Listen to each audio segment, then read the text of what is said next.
Hello students, welcome back to yet another lesson. Today we are going to discuss our fifth chapter and the name of the chapter is the fir tree.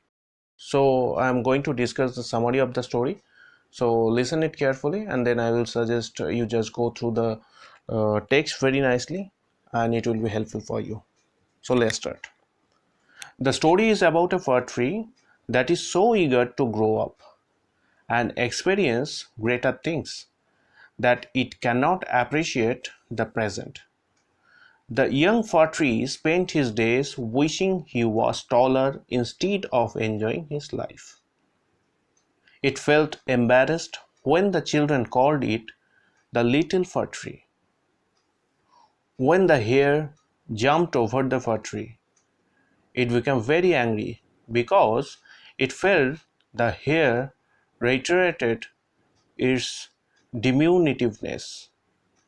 It wished to grow tall as soon as possible.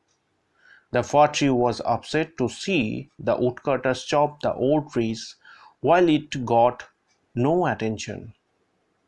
It wanted to know from the storks and the swallows, it's the name of two birds, about what happened to the trees that were cut and taken away. A stork told him that the trees were used to make masts of ships that sailed to Egypt. The fir tree wanted to travel across the sea. The sunbeams, the wind, and the dew advised the fir tree to rejoice in the fresh life that was within. But the fir tree didn't care. Nothing made him happy. When Christmas came, the younger trees were cut down and taken out of the woods. The sparrows told him that these were going to warm homes to be decorated with lights and beautiful things. The fir tree longed to be on a cart and be carried away to warm and grand rooms. The fresh air and the bright sunlight asked him to be grateful for his youth. The tree didn't pay heed to their advice. The following Christmas, the young fir tree was cut and taken away. He was sad at being separated from his home. He realized that he would never see the little bushes and flowers around him anymore. The fir tree was carried to a large drawing room and decorated with gilded apples, walnuts, little tapers, dolls, and many other things. At the very top was a glittering star. The fir tree looked splendid and it felt very happy. In the evening, children played around the tree and soon they started pulling out the presents and the other decorations from the tree. The fir tree felt very hurt and scared.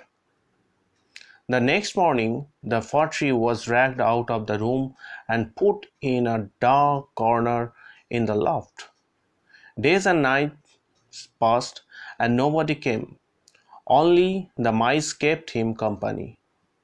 Then one day the servant took it out and threw it in the courtyard. The tree was sad to see its withered branches.